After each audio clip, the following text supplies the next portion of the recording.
প্রিয় শিক্ষার্থীবৃন্দ, তোমরা কেমন আছো? আশা করি ভালো আছো। আমি খুব ভালো আছি, আলহামদুলিল্লাহ। প্রিয় শিক্ষার্থীবৃন্দ, আমরা গণিত বিষয়ের গত ক্লাসে আমরা শিখেছিলাম কিভাবে সরল সমীকরণ সমাধান করতে হয় এবং কিভাবে সমীকরণ গঠন করে তার সমাধান করতে হয়।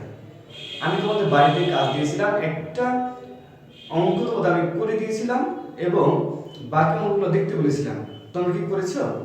যদি করে থাকো তাহলে কোনো সমস্যার সম্মুখীন হয়েছো কিনা, যদি কোনো সমস্যা থাকে তাহলে আমাকে তোমরা প্রশ্ন করতে পারো। প্রিয় শিক্ষার্থীবৃন্দ, যদি কোনো তোমাদের সমস্যা না থাকে তাহলে আজকে আমরা নতুন একটা অঙ্ক দেখবো। কি তোমরা দেখতে চাও? তাহলে আমরা চলো দেখে নিই কিভাবে আমরা তারপরে অঙ্কগুলো করতে হবে। বুঝতে পেরেছো?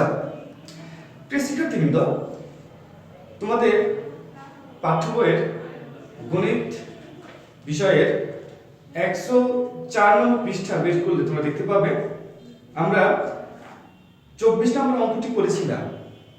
24 নম্বর অঙ্কটি করতে গিয়ে আমরা পেয়েছিলাম কোন সংখ্যার দ্বিগুণের সাথে 6 যোগ করলে যোগফল 14 হবে।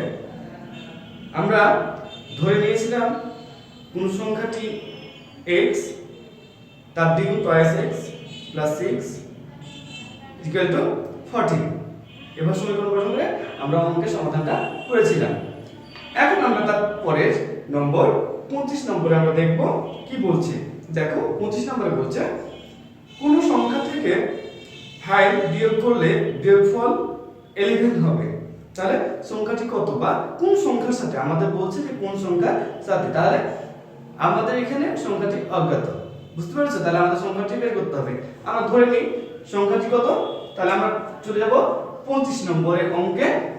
ধরি বা মনে করি, ধরি বা মনে করি, আমরা যেভাবে আমরা লিখবো লিখতে পারবো, সমস্যা নাই। তোমরা যে কোনো একটা লিখলে হবে। আমরা কি করব? মনে করি লিখি, তাহলে বেশি ভালো হবে।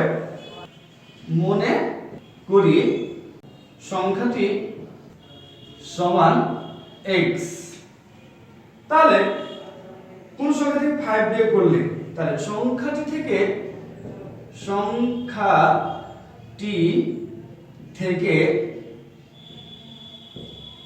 5 বিয়োগ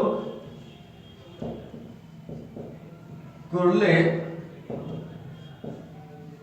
হবে কত? x minus 5, কি তাই না?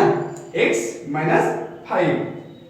এখন দেখছি বলা আছে কোন সংখ্যার সাথে 5 যোগ করলে বিয়োগফল হবে 11। তাহলে 5 বিয়োগ করলে এখন আমরা প্রশ্ন মতে বা শর্ত মতে, প্রশ্ন মতে বা তোমরা এখানে শর্ত মতে যেমন এটা দিতে পারো। কি বুঝতে পেরেছো? আমরা প্রশ্ন মতে দিলাম। তাহলে প্রশ্ন মতে কি হচ্ছে? x minus 5 equal to 11। কি 11 না? বা x minus 5। এখন দেখো উভয় পক্ষ থেকে কি করলে, উভয় পক্ষকে কি করলে এই পাশে এই 5 ভ্যানিশ হয়ে যাবে, অর্থাৎ বাদ যাবে এবং x থাকবে। বলো তো কি করলে? গুড। এখানে আমরা 5 যোগ করলে, 5 যোগ যদি করি তাহলে হবে আমাদের কি প্লাসে মাইনাসে মাইনাস হয়ে যাবে, ইকুয়াল টু 11 প্লাস 5। এখানে আমরা নোট লিখব উভয় পক্ষে 5 যোগ করে পাই। উভয় পক্ষে 5 যোগ করে পাই। এবার আমরা নোট লিখব বা প্লাস x মাইনাস x আমরা কাটিয়ে দিলাম। তাহলে x equal to 11 plus 5 equal to 16। কি বুঝতে পারছো?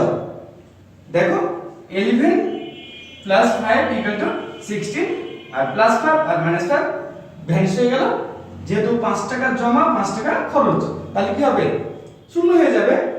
তাই x এর পাশে থাকলো x এবং এর পাশে থাকলো 16। অতএব নির্ণেয় সমাধান বা সংখ্যাটি, অতএব নির্ণেয় সংখ্যাটি x সমান 16, এভাবে আমরা অ্যান্সার লিখে দেব। বুঝতে পেরেছ? আবার বলছি, আমরা ধরে নিয়েছি সংখ্যাটি x এবং সংখ্যাটি থেকে 5 বিয়োগ করলে আমাদের এখানে লেখা আছে কোন সংখ্যা থেকে 5 বিয়োগ করলে, তাহলে 5 বিয়োগ করলে কি হবে, সংখ্যাটি থেকে 5 বিয়োগ করলে আমরা, তারপরে শর্ত মতে কোন ওই সংখ্যা থেকে 5 বিয়োগ করলে হবে কত 11।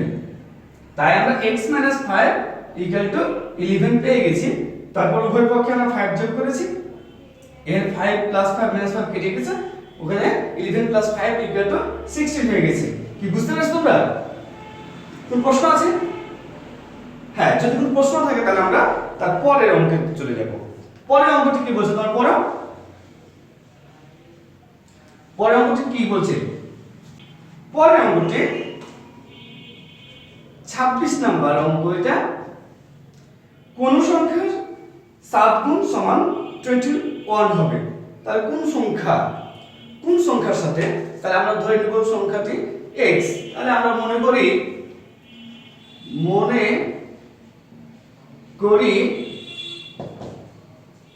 সংখ্যাটি সমান x। তাহলে সংখ্যাটির 7 গুণ 7 গুণ সংখ্যাটির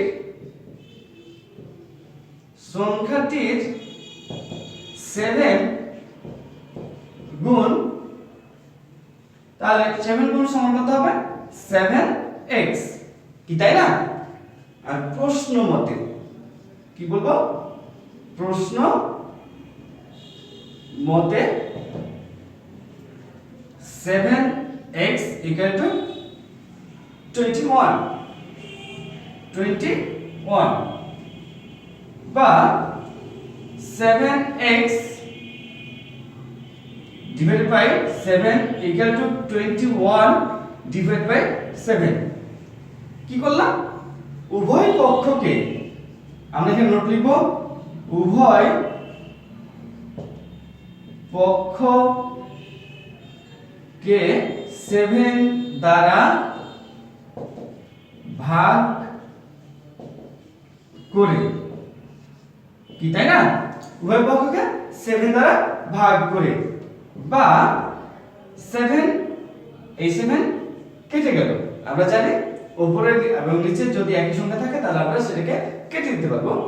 7 এবং 7 কাটিয়ে দিলাম, অর্থাৎ 7 দিয়ে 7 কে ভাগ করলে কি থাকে 1 থাকে। কিন্তু আমরা জানি যে কোন সহগের পূর্বে কোন সংখ্যা না থাকা মানে তার পূর্বে 1 আছে, কি তাই না?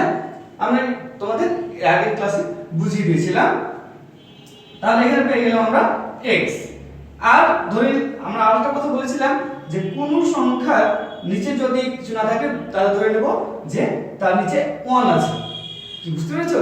আমরা এখানে তো 1 দেওয়ার দরকার নাই, আমরা এখানে 7 1 7 আর এখানে 7 1 7, এই 1 * x, তাহলে 1x/1, আমাদের কোনো কিছু নিচে 1 দেওয়ার দরকার নাই। = 7 দিয়ে 21 কে, অর্থাৎ 7 দ্বারা 21 কে ভাগ করলে কত হয় 3 7 21, 3 হচ্ছে। অতএব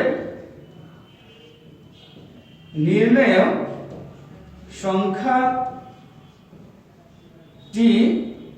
x সমান 3। आंसर নির্ণেয় সংখ্যাটি x সমান 3। কি বুঝতে পেরেছো? বা আমরা এখানে লিখতে পারি অতএব নির্ণেয় উত্তর 3। বুঝতে পেরেছো? তাহলে আমরা পেয়ে গেলাম 25 এবং 26 নম্বর অঙ্কের সমাধান। তোমরা বাকি অঙ্কগুলো বাড়িতে 27 এবং 28 নম্বর অঙ্কটা বাড়িতে দেখবা, তারপরে আমি তোমাদের সেটা করে দেব। প্রিয় শিক্ষার্থীবৃন্দ, তাহলে আমরা 25 এবং 26 নম্বর অঙ্কের সমাধান পেয়ে গেলাম। আমরা পরবর্তীতে 27 এবং 28 নম্বর অঙ্ক দুটি আমরা বাড়িতে চেষ্টা করব। যদি না পারি তাহলে অবশ্যই আমরা সামনের দিন ক্লাসে সমাধান করার চেষ্টা করব ইনশাআল্লাহ। তাহলে তোমাদের বাড়ির কাজ হচ্ছে 27 এবং 28 নম্বর। 27 নম্বর অঙ্কটি কি বলছে? কোন সংখ্যা 4 গুণের সাথে 3 যোগ করলে যোগফল 23 হবে, এভাবে করবে। তারপরে 28 নম্বর, কোন সংখ্যার 5 গুণের সাথে ওই সংখ্যার 3 গুণ যোগ করলে যোগফল 32 হবে, সংখ্যাটি কত? আশা করি তোমরা পারবে, বাড়িতে চেষ্টা করবে। না পারলে আমি তো আছি, আমি তোমাদের সলভ করে দিব। সে পর্যন্ত ভালো থাকো, ধন্যবাদ ভিডিও দেখার জন্য। সুস্থ থাকো, ভালো থাকো, সে আশায় শেষ করছি। আসসালামু আলাইকুম ওয়া রাহমাতুল্লাহ।